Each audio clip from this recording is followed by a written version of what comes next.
we discussed the basic introduction to ideal gases. I'll go through that again. I'll give you notes today. So the first thing we need to cover is are the assumptions of ideal gases. So we talked about it. I'll share the details of it.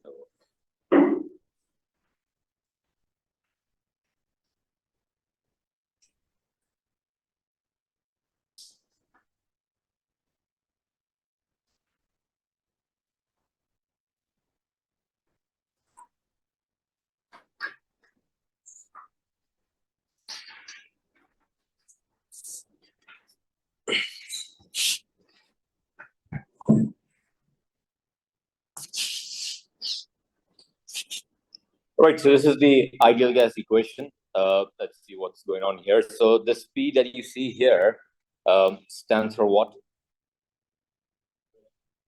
Pressure of gas, right? And this has to be only in Pascal, as in standard form. You can't use any other form here, okay? So Pascal. V represents volume of the gas or the container. So volume of container with gas.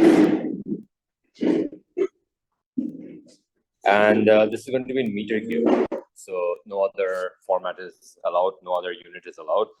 All of these have to be in SI. So that's the basic idea. N here, small n represents what? Moles. Yeah, it represents number of moles. Now, these I haven't mentioned before, but I can believe. So T is the one that's most important for you guys. T is your absolute temperature. And what is the absolute temperature? Temperature in Kelvin scale, okay? Absolute temperature. So this is one source of mistake. If your temperature is in another scale, it wouldn't work, okay? So absolute temperature or Kelvin scale. And R is something that I haven't mentioned, but you probably will know. Yeah, what is it? Achha, so physics had a different parameter. This is called the molar gas constant. And do you know what the value is? 8.31. Yeah, 8.31 unit. No, that's it. Joule per mole Kelvin. Okay. So yeah, these are the parts of this equation. So PV equals to nRT, where V is the volume, P is the pressure, and nRT. This is called the ideal gas equation. So what we see here, the ideal gas equation. If you missed the previous class, is how did we come up with the ideal gas? Like what are the conditions necessary for the ideal gas? So we already discussed it, but after full details, okay. So this is the end product, by the way. Like after doing everything, this is the final equation we got, PV equals to nRT. But how did we come across this? And what were the conditions necessary for this equation to work? Okay, so this is referred as the ideal gas equation. And in your syllabus, arguably the most easiest 3 marks ever. Okay, 3 marks write down the ideal gas equation. But why is it 3 marks? So you have to write the equation, and what do you need to write? What does each symbol stand for? Okay, so a common mistake is students will just write the formula and they won't get the full marks. So you have to write the formula, and also you need to say what does each quantity stand for. Okay, so that's why 3 marks. So yeah, this is your ideal gas equation.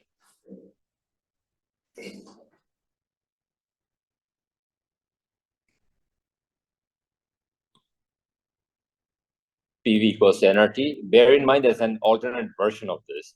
Okay, so I'm sure you never heard of it unless you have done this chapter. It's PV equals to NKT. There's another formula. Okay, that's the one we use more often in physics. So yeah, this is your ideal gas equation. So recall and use and state ideal gas expressed as PV equals to nRT or as PV equals to NKT. NKT term when it derive okay, but PV equals to nRT is the base formula. So, okay, right. So let's start. Last class course discuss. So why did we need ideal gas? Can anyone remind me what was the reason behind having an ideal gas? The gas to gas assay, right? Why do you need to make an idealistic version of it? What's wrong with normal gas? Right, correct. But then why did we decide, like, the gas we have right now is not good enough? We need a new one. Ideal gas or the normal gas? Yeah, so normal gases don't behave as we anticipate because there are a lot of criteria that don't fulfill. Even right now, if I try to apply ideal gas equations here, some things need to be looked into. For example, what?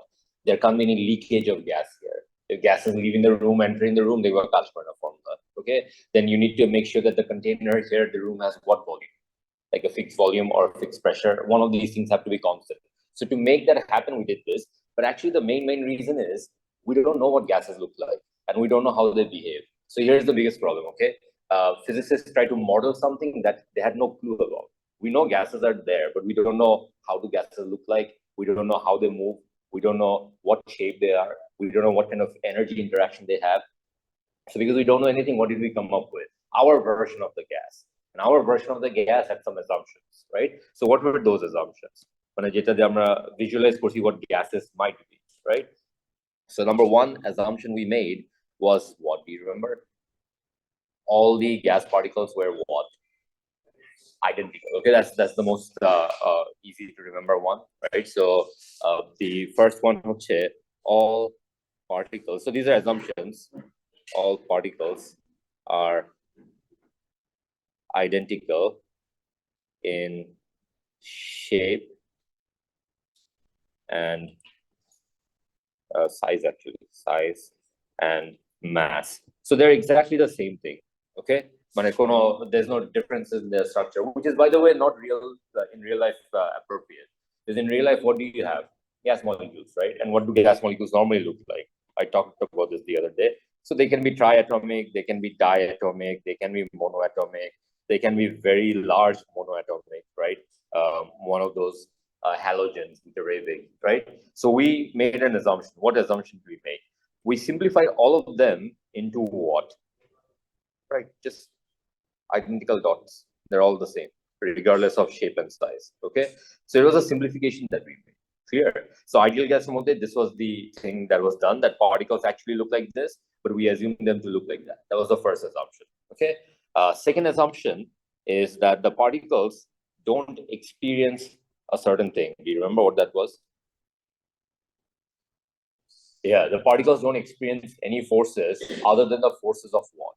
Other than the forces of impact. Okay, so typically speaking, what kind of forces can particles experience? Gravitational forces, electrostatic forces, right? These don't exist. So in our model, right, we assume that these forces are not there. So no forces acting other than those of impact. So just impact chara অন্য কোনো force act করে না, which is kind of unfair. By the way, what were these? মনে আছে কারোর? আমি এত ভাবছিলাম ময়লা. What are these? Yeah, exactly. Remember that I told you that the particles are actually like, that big and they look different. So these particles that you see here, they're very different, right? But from what we had earlier, did they look any different here? No, right? Don't they just look like dots here? So that was the assumption, right? Anyways, it's justified because I didn't really notice them. Okay, so no forces acting other than those of impact. So that's the other assumption. Our assumption last class because I was wondering the obvious O-level version of it. Can anyone tell me what are these lines that I'm drawing? Yes, exactly. There's a name for this. What is it? Yes, Brownian motion. How you guys forgot? A Brownian motion, right? So the random zigzag continuous motion that the particles undergo. So we make that assumption. We make the assumption that the particles are continuously moving. Okay, so particles undergo Brownian motion. Particles undergo Brownian motion.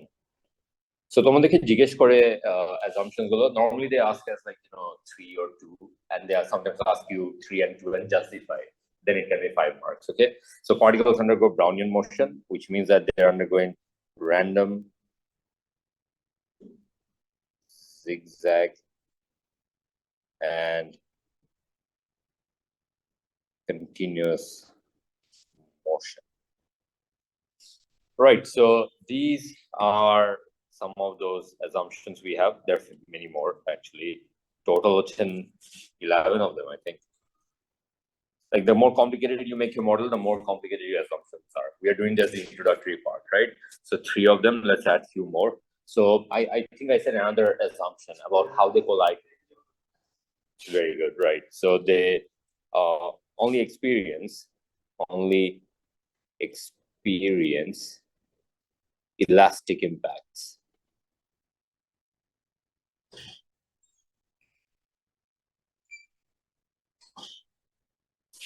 Can we use the word spontaneous while defining Brownian motion? No. Spontaneous is not allowed. Spontaneous is allowed somewhere else in our syllabus. So I think here it would be contradictory.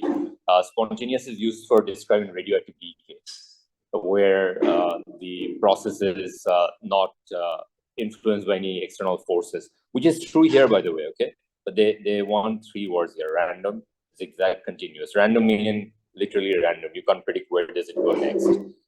Zigzag mean that it's not doing like a curve motion like this. It's generally doing like a ping pong pinball machine motor. It's moving in a straight line. And continuous meaning that it's always moving around. There's no instance where it stops. So it's continuously experiencing motion, which is important for gas laws because we need to ensure that there's always some kind of pressure being exerted. So yeah, only experience elastic impact. So 1, 2, 3, 4. Are that's the elastic one, right? So Ke conserved, no energy loss. Ke conserved. Yeah.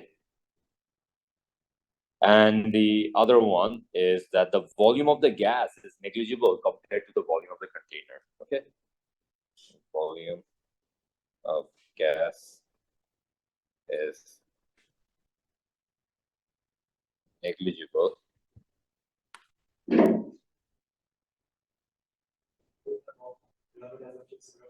No, this 5. And they'll give you a choice, like any 3.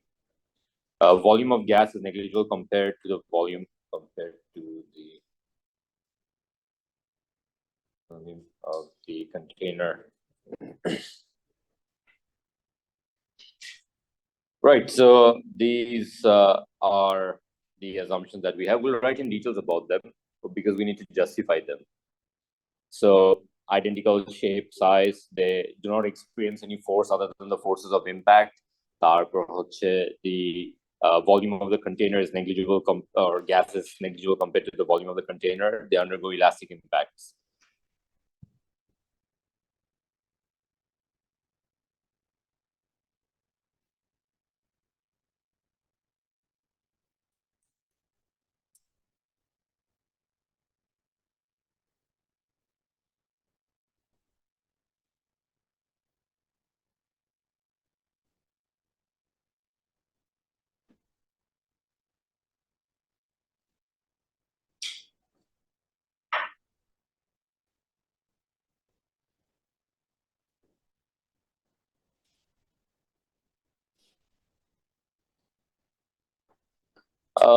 These at the moment, I'll just go through it. I'll upload these to my Poirier okay, because I want to start a very important derivation today.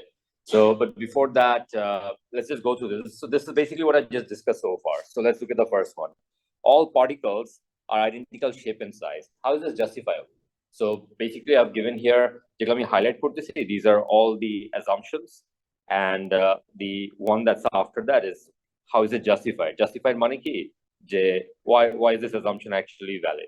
Okay, so pasta lage amader. A pasta is the more important one. So all particles are identical in shape and size. Why is this justifiable? So we talked about this today, that the particles are what?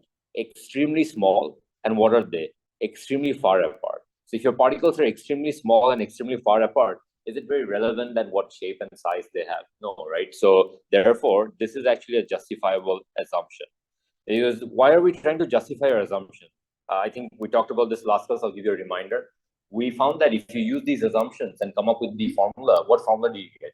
PV equals to nRT. And when you apply PV equals to energy in real life scenarios, right, control scenarios, they work perfectly. Doesn't that kind of mean that the gases that we have in real life scenarios are actually ideal gases? Is we came up with the equation based on the assumption that they do these absurd things, right? But then turns out that they actually do these things because otherwise the equation wouldn't work. So how is it possible that all particles are identical? Justify that for me. How is it possible that they do not lose any energy? Justify that, right? So your justifications will make it. So how can you justify the fact that the particles are all identical shape and size, where clearly they aren't? They're all like, different combinations, right? So how is it justifiable? It's justifiable because from our point of view, right, like in the macro scale, what are they? Very small. And how far are they? Really far. So eventually they don't really appear any different from each other, right? Okay, next particles undergo random zigzag continuous motion. It can be justified. It has experimentally proven. This is the only proof we have experimental. It's that Brownian motion experiment with a petri dish and pollen grains that move around randomly. So yeah, that justifies that this is actually true. So this was actually done through experiment. It can be justified. Number 3, that the volume of the gas is negligible compared to the volume of the container. Right. So this is justifiable since the volume was not negligible, separation would be small, and the gas would not behave as expected. So the thing is, let's say I make a gas law, but I forgot to provide a catch. Catch hoche that the container has to be very big, because if the container is very small, and these are my gas particles right now, let's say I make the container really small, do they behave as gases anymore? Will the gas law work anymore? No, right? This now will look more like what rather than gas? Liquids, right? It looks more closer to liquids. So the point is, shouldn't there be a line to draw after which gas laws don't work? So how did they decide to draw that line? They said that your container has to be really big and the amount of gas inside it has to be what? Really small. What's the advantage of that? I'm going to make my container what? Very big. So let's say very big container. And I'll make the amount of gas that I have here, what? Really small. So if I make the amount of gas here negligible, right? So for example, dots like this.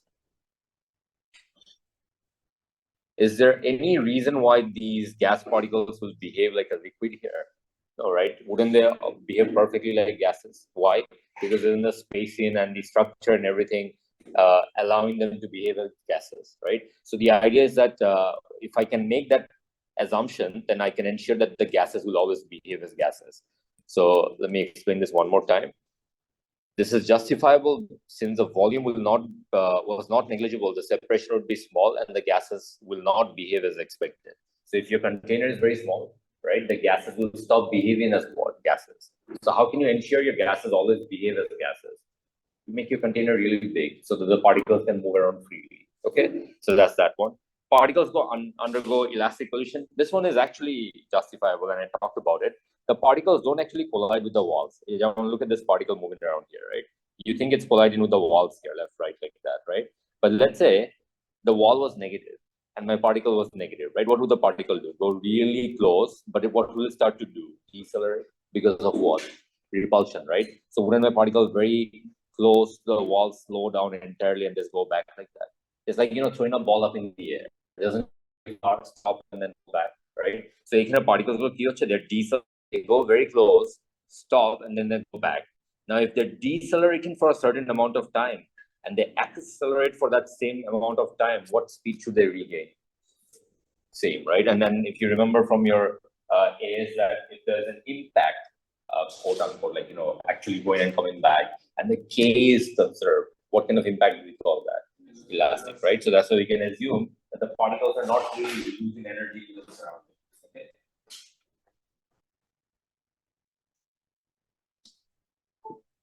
Right. Next, the particles experience no force, the force of impact. Right. So, what other forces are you anticipating? Gravitational force, and what's the other one? Electrostatic force. Edwitha force cannot die because gravitational force is extremely what? Weak. It's the weakest force in the universe. If you try the value of gravitational force here, it's 10 to the power minus 25, minus 30, right? Not even like, comparable to anything. Our electrostatic force is probably key. The particles are so far apart, we can assume that the bond strength between them is now almost non-existent.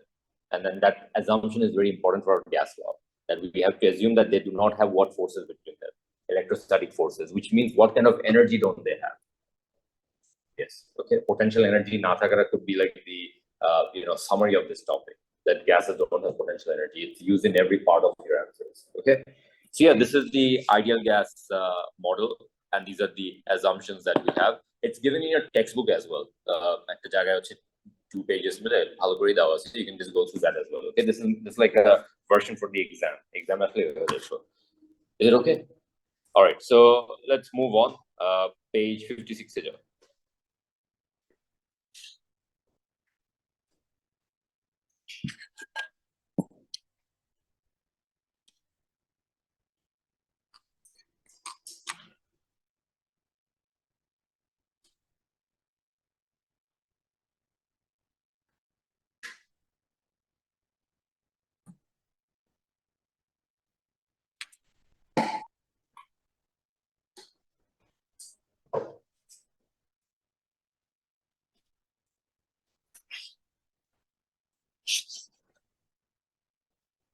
All right, let's look at this. This is a recap of your O levels. Okay, I'll be showing you something that you have done in your O levels. Actually, don't the O levels এটা ভালো করে করায় না, so নতুন করে করা হচ্ছে. So yeah, the equation, ideal gas equation, PV equals to nRT. Listen carefully, okay? What I'm going to show you right now. PV equals to nRT, and we know that this equation is for a gas that behaves ideally and whatnot. P is the pressure, V is the volume, N is the number of moles, R is the molar gas constant, and T is the what temperature? Absolute temperature. But this is actually 3 different laws out there. And I talked about this earlier, but I can about that. Do you remember what 3 laws these are? Right. Do you know the name of that law? Fine. No, Boyle's law. The approach pressure is directly proportional to temperature and volume is directly proportional to temperature. 3 laws out there, right? So how are these laws derived? And you also need to know explanation behind them. I'll be showing you that. That's more important, okay? For example, volume কমালে pressure কেন বাড়ে? Do you guys know that?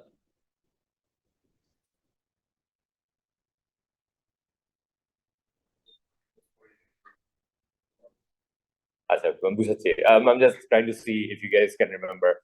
So we need to address 3 things today. আজকের ক্লাসের মধ্যে এটা শেষ করতে হবে. ভলিউম কমলে কেন প্রেসার বাড়ে, টেম্পারেচার বাড়লে কেন প্রেসার বাড়ে, এই দুইটা জিনিস. আরটা হচ্ছে টেম্পারেচার বাড়লে ভলিউম কেন বাড়ে. Okay, the third one is not that important. The first two is very important. How pressure and volume relate, how pressure and temperature. And pressure and temperature is the most important one. Okay, so before we start, let's look at this. What if we have a scenario where your temperature is constant, okay? Temperature constant, and also mass constant. So the gas mass is also constant. If that's the scenario, can you tell me, based on the equation that we have, PV equals to nRT, right? What are the 2 quantities that will be constant here? Yeah, but they can mass name. So N is constant and T is constant, and R is also a constant, right? Because that's molar gas constant. So eventually what we have here is we have PV is equal to some constant K. This K is like a collective constant, right? From there, we get that, therefore, P is what to volume? Inversely proportional to volume. Do you agree, right? Acha, এটা এভাবে করা যায়. There's another way of doing this, which is P1, V1 is a constant K. And if I change my pressure to P2, V2, that will also be a constant K. Do you think the constant K is going to be same or different? Same, because my mass is same, my K is same, my T is same, right? So therefore, we can come across this relationship P1, V1 equals to P2, V2. This you had in O levels, okay? And this was the only thing you had in your O levels from this chapter, okay? So this is the Boyle's law equation. Are you supposed to know the name of this law? No, sometimes but it's called the Boyle's law. And it says that pressure is what to volume? Inversely proportional, okay? So pressure is inversely proportional to volume. I'm just summarizing what we learned in O levels, okay? So that, right. Okay, next is, let's look at this one. So we have the scenario where your mass is constant, okay? Mass constant as again, but this time your volume is constant. Can you tell me what should the relationship be here? mass is constant and volume is constant. তাহলে আমার কি আসবে এখানে p p1 আচ্ছা আমি লিখে দেখাই p1 v1 by t1 equals to p2 v2 by t2 এখানে কোনটা constant? Temperature, sorry, volume. So therefore, what's the relationship we get here? P1 by T1 is equal to P2 by T2. What does that mean? What's the relationship between pressure and temperature? They're directly proportional. How is that possible? Let me show you. So PV equals to nRT, constant, constant. Doesn't it mean that P is directly proportional to T? Because everything else is constant, right? But here's the important part. Pressure is what to temperature? Directly proportional. What does that mean? Increases in what manner? Yeah, in a straight line, which also means if your temperature is zero, what should your pressure be? Zero, right? And that temperature where that's attainable is referred as what temperature? Absolute zero, okay? So this is the other law here. Pressure is directly proportional to temperature, but in what scale? What? No, on scale, in Kelvin scale, right? Okay, or absolute temperature. So just keep that in mind because there are scenarios where you'll find that they're not directly proportional. That's because you're doing in degrees Celsius, right? So these are the summary of what O levels chilo motamoti. Okay, so O levels we had this for sure. We had some ideas about pressure and temperature, but then there's the third one, which is not that important, so I won't give too much focus on it. But mass is constant, so you have your mass constant here. And what else is constant? Temperature, pressure is constant. Now, the reason why this law is not that important for us is because we do not have scenarios where pressure can be kept constant. It's done artificially. So it will be important now. Eventually, rule jeta ashbe relationship V1 by T1 equals to V2 by T2, which tells us that volume is what to temperature as well, directly proportional. And a phenomenon use kora hoy. Do you know where they use this? This idea that volume is directly proportional to temperature. I talked about this. What spaceships? No. Okay, we're doing gas laws. Yeah, it's a volumetric thermometer. We have a thermometer pellet and you touch the lower end of that volumetric flask, the pellet will start to move up because the pressure inside increases, right? So anyways, these are the laws that you have out there. Is to explain these two. Okay, so that's very important. So before we start, I'll give you time to copy this, okay? But before I start, very basic question. I want you to answer this for 3 marks. Why do gases exert pressure?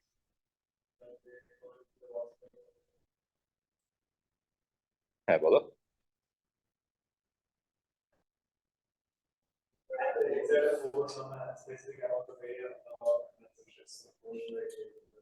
right, that's it. Okay, so let me explain.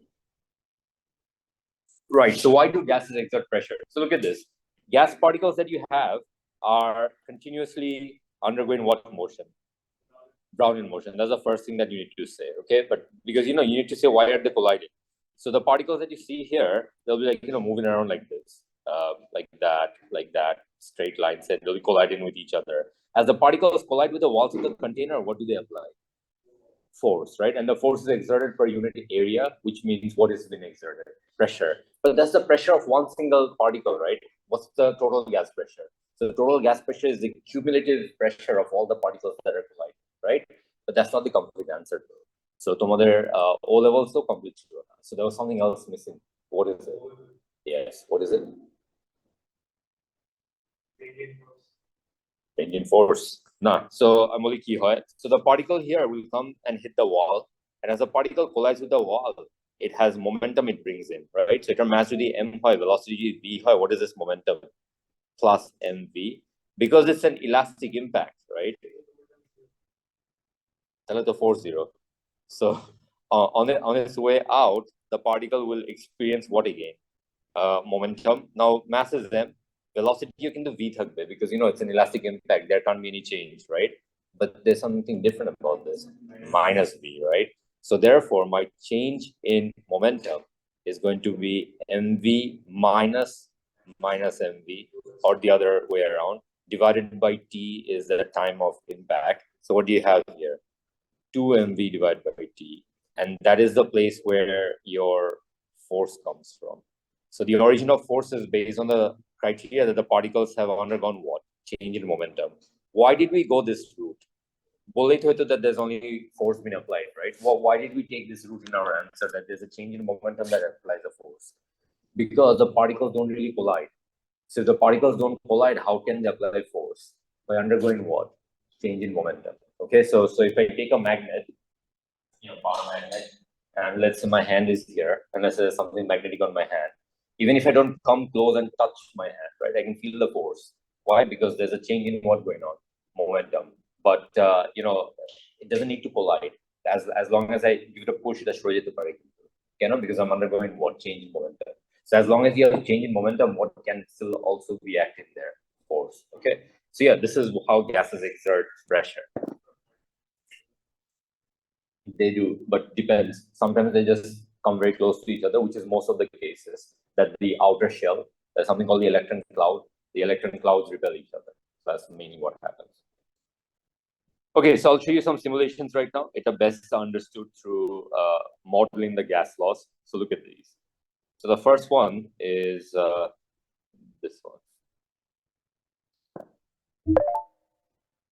Right. So I mean, get a Corvette to that. I will pump some gases into the chamber here and see what they're doing right now. So they are moving around fairly randomly, right?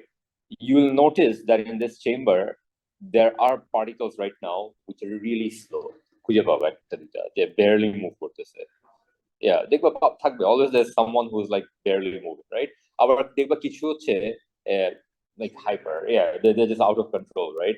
There's a graph there, and we graph the plot correlate to a normal distribution graph. You know what normal distribution is? So you'll find that there's like a very small percentage with very low energy. There's a very small percentage with very high energy, but most of them energy কোথায় থাকে? মাঝখানে. Okay, so yeah, এখানে একটা average speed থাকে. I'll show you that graph. এখানে generate হবে statistically. But what I'm going to do right now is I will take this container and make it half the size. Okay, you need to tell me what would happen to the pressure here. Increases, right? Why? Volume decreases. Acha. So I heard the answer previously. I wasn't satisfied with it, so I want to get to follow key. So do the size the comp? Why does the pressure decrease?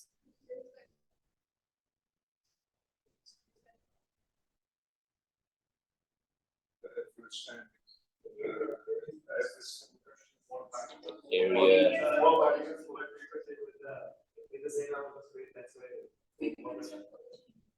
Acha, okay. So some of the words misleading is the right answer. So when you make this small in size, see what happens. Acha, I'll give you one more chance to look at them.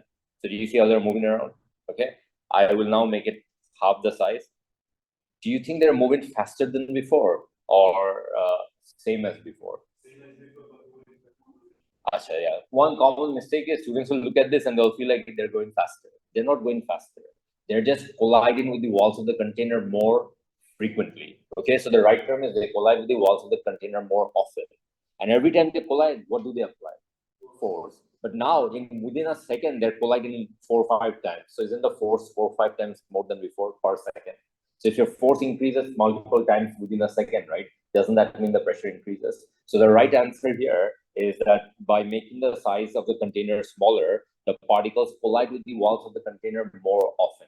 And as a result, they apply more force per unit time. Individually, are they applying more force?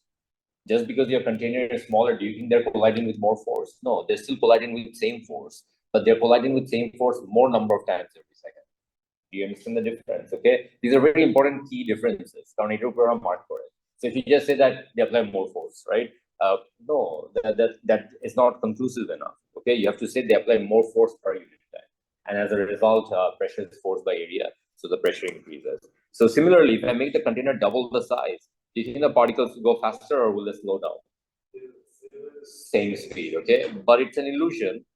It feels like they're slower, right? But that's not because they're slower. What is it actually? It's because they are, traveling very far. So they collide with the walls of the container less frequently, right?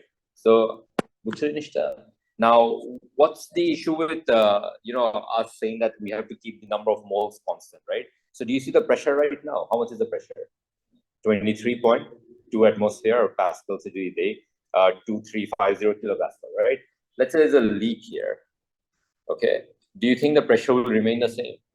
No, right? So that's why when you use ideal gas equations and you have a leak in your system, right? Because the gas equations are not working properly. Why? Because you're continuously losing mass. The next pressure that happens in a car tire. When your car tire is punctured, right?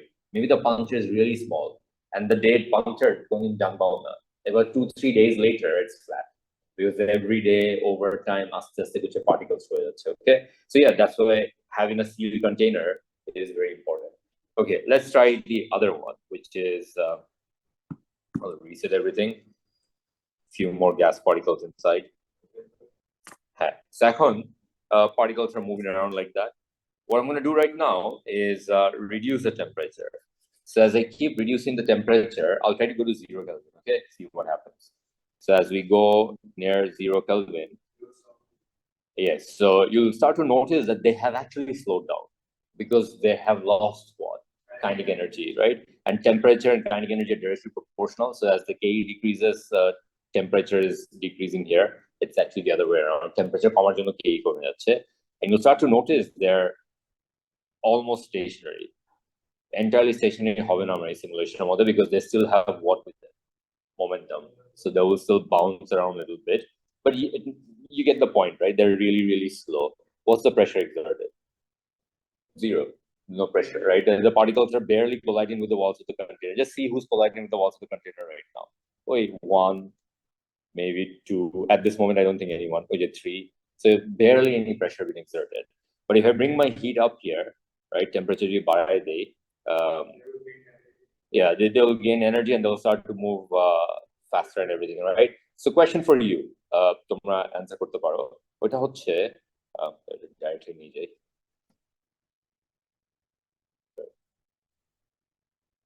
Yeah. So can you tell me what would happen if I increase the temperature of the container in terms of pressure?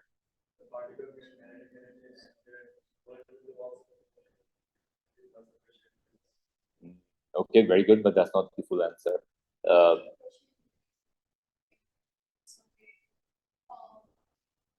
No.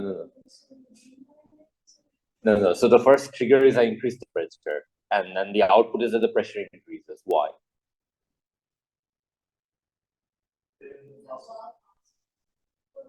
More frequently. So it's just like volume and pressure. They're moving faster, so they collide more often, and that's why pressure increases. Right. So that's not wrong, but it's not the full answer. There's a more important part here. Yes, exactly. Okay, so an example, O levels of Bogota, it's very important. It's a distinction. So I'll explain, pressure and volume and everything with sound. Every sound you hear right now is a particle colliding. Okay, so let's say the container is normal size, particles collide. That's the normal frequency, normal pressure, right? I reduce my volume, the pressure bar, so the particles must be colliding more often, right? So it'll be something like this. They collide more often, so more pressure. Is that okay? That's the previous one we saw. What about here? So here, normal pressure, normal temperature, it's something like this. If I increase temperature, it's actually this. What's the difference? Am I not colliding more often? Also, there was something else. I was colliding with what force? More force. And that's the reason why when pressure increases, right? Temperature increases, pressure increases drastically. Aerosol can do not put in a flame. Because the pressure increases so much, the way it explodes, it's almost like a small grenade because of the amount of pressure buildup that takes place. Okay. So the reason is that when you increase temperature, not only they collide more often, they collide with what force? More force, right? So as a result, the thing amplifies itself. Okay. So if temperature not only the particles are colliding more often, they're colliding with greater force because the change in momentum is greater. So as a result, the pressure is extremely large. So yeah, these are the two things that we had to discuss.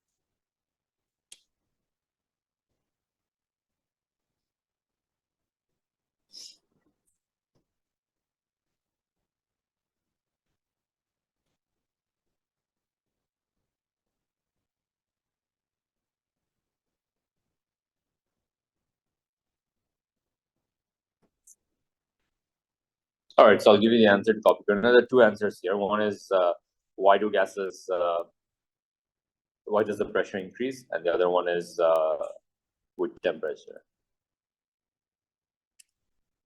Surprisingly, even after so many years, all those shikas show the same finish that. So you'll be lucky if you get one of these.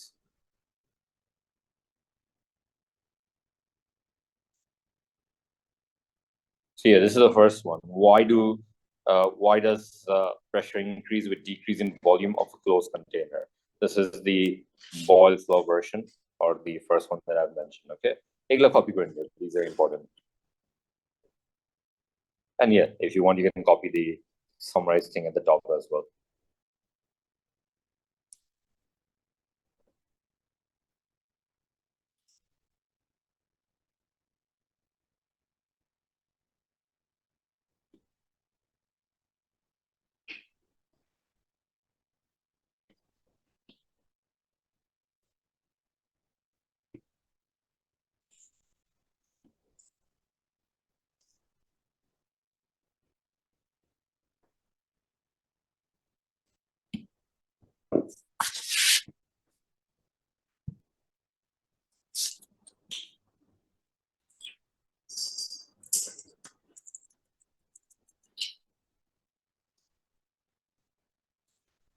So gas laws is a very small chapter. Hopefully, next Saturday then we'll start a new chapter. It's a completely new topic for you guys.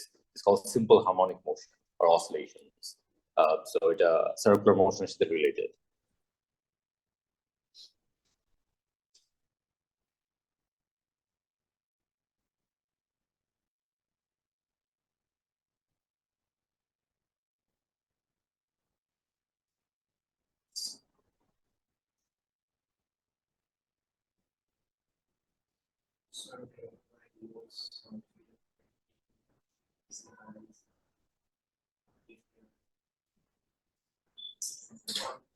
Quantum physics.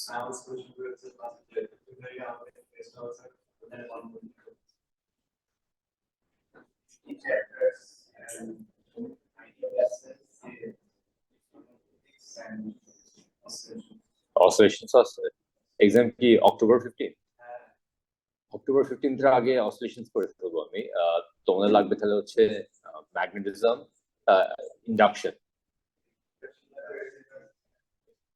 AC circuits মানে হচ্ছে বুঝছি যেটা ওইটা আর হচ্ছে ওই সিরিয়ালে next আসে quantum mechanics ওই quantum are you done with quantum in school like photoelectric effect work function how it started so different section শেষে গেল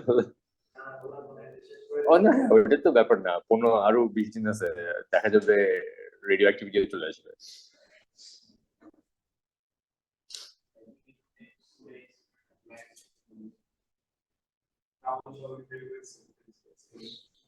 কেন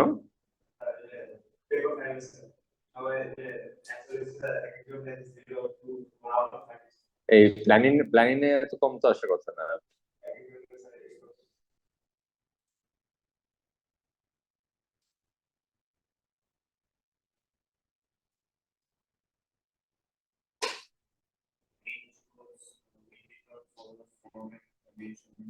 question.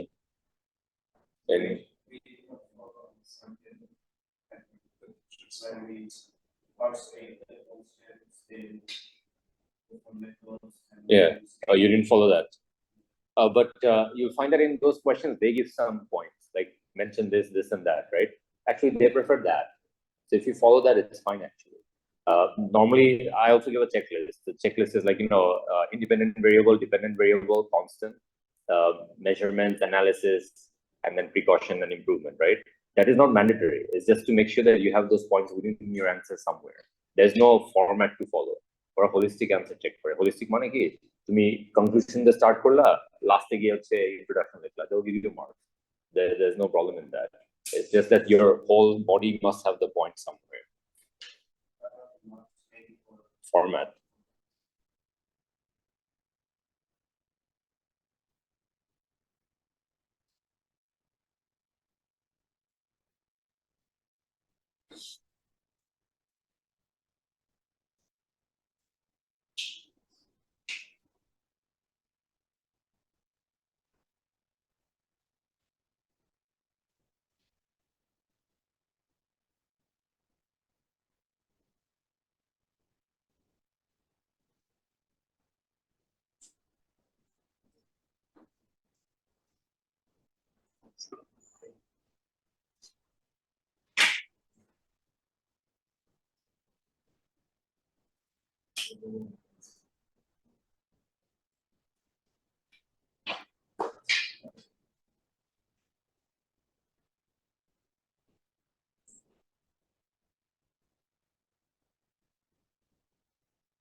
Let me know if you're done. I'll then give the other answer. Done with that?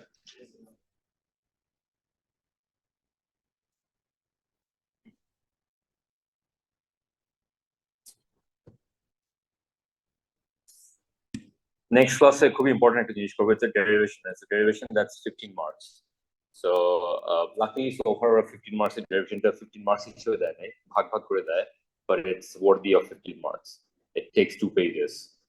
So এটা করাবো. It's the equation p equals to 1/3 rho c square. ওইটা derive করতে হবে আমাদের. And then with that chapter is actually more or less done.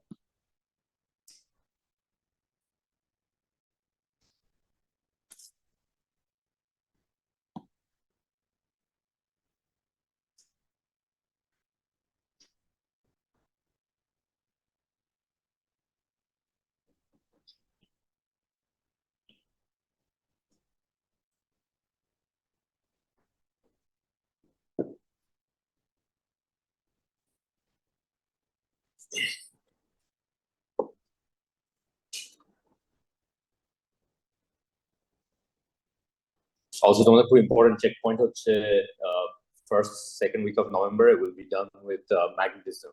Magnetism পর্যন্ত is like a very important part of the syllabus. Magnetism পরের chapter গুলো খুব ছোট ছোট. So ওই point I'll take like a mock on everything that we have done so far, okay? Cumulative. So at least একটা understanding থাকবে where you stand. Because after magnetism, the chapters are very small. You have quantum physics, nuclear physics, medical physics, and astrophysics. These are like, on their own separate chapters, but তার আগে গুলো ওগুলো খুব important. Majority of the questions come from magnetism and alcohol.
Not yours. Did you give the test? Yeah. How many of you didn't give the test? I can show you the test. Did you give the test?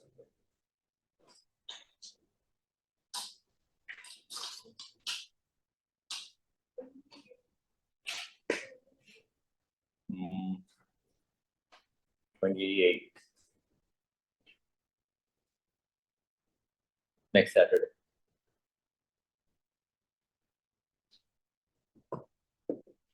All right, so quick recap of what we have done today. So again, the ideal gas laws and their assumptions.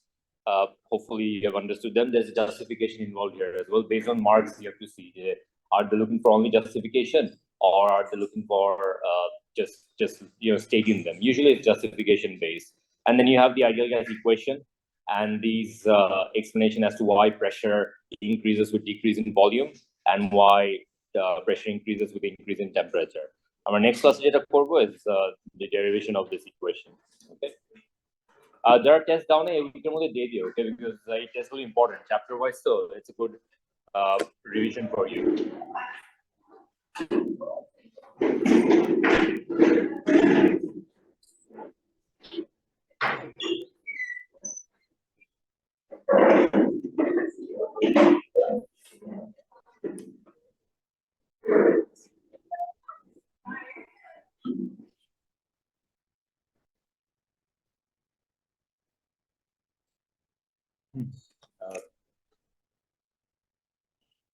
So